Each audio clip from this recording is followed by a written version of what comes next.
పదవుల కోసం తాను పార్టీ మారడం లేదన్నారు డి శ్రీనివాస్. సోనియాకు తాను జీవితాంతం రుణపడి ఉంటానని, బంగారు తెలంగాణ కోసం కేసీఆర్ చేస్తున్న కార్యక్రమాలు చూసి ఆకర్షితుడయ్యానని ఆయన చెప్పారు.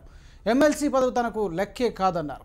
ఎన్నో వందల మందికి తన చేతుల మీదుగా బీఫారం పట్టాలిచ్చానని, సీఎం పదవి తప్ప అన్ని పదవులు చేపట్టానని గుర్తు చేశారు. దిగ్విజయ్ సింగ్ చెప్పుడు మాటలు వినే వ్యక్తి విమర్శించారు.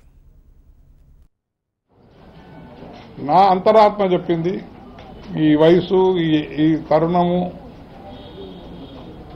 తెలంగాణ రాష్ట్రంలో ఉన్న బలహీన వర్గాల యొక్క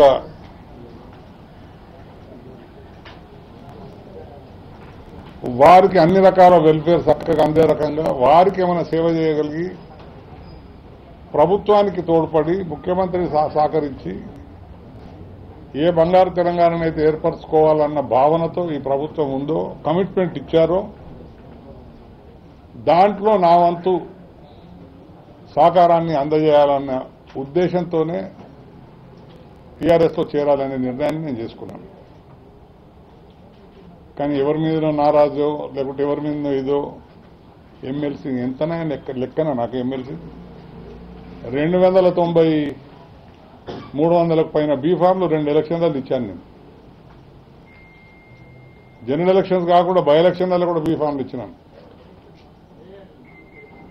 but I definitely care for self respect. Self respect is more important. నేను ఎన్నడూ కూడా పట్టించుకోలేదు. నాకు ఎమ్మెల్సీ సీటు లెక్కనే కాదు.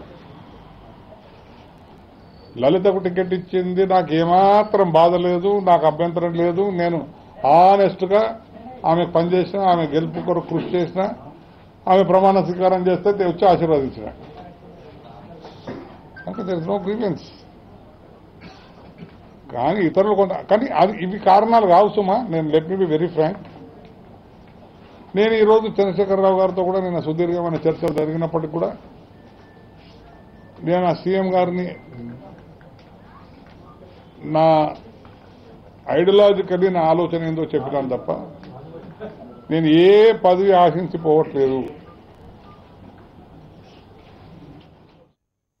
డి శ్రీనివాస్ గారు కాంగ్రెస్ పార్టీ నుంచి రాజీనామా చేయడం తెలంగాణలో కాంగ్రెస్ పార్టీకి ఎటువంటి నష్టం లేదు.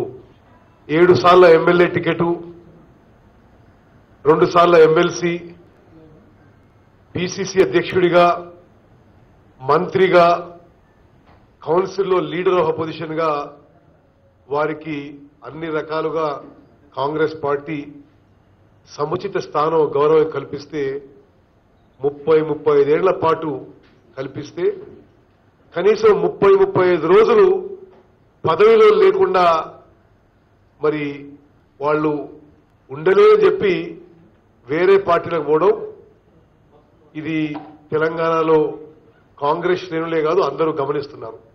మరోమారు మనం చేస్తున్నాం, కాంగ్రెస్ పార్టీకి ఎటువంటి నష్టం లేదు. సోనియా గాంధీ గారు తీసుకున్న నిర్ణయం ఎమ్మెల్సీ స్థానం ఒక బీసీ మహిళకి ఇవ్వడం, ఇది సరి అయిన నిర్ణయంగా ఆ రోజు అనుకున్నాం, ఈ రోజు అంటున్నాం. తనతో పాటు మరికొందరు కాంగ్రెస్ నేతలు పార్టీ మారతారన్న విషయం తెలియదన్నారు డిఎస్.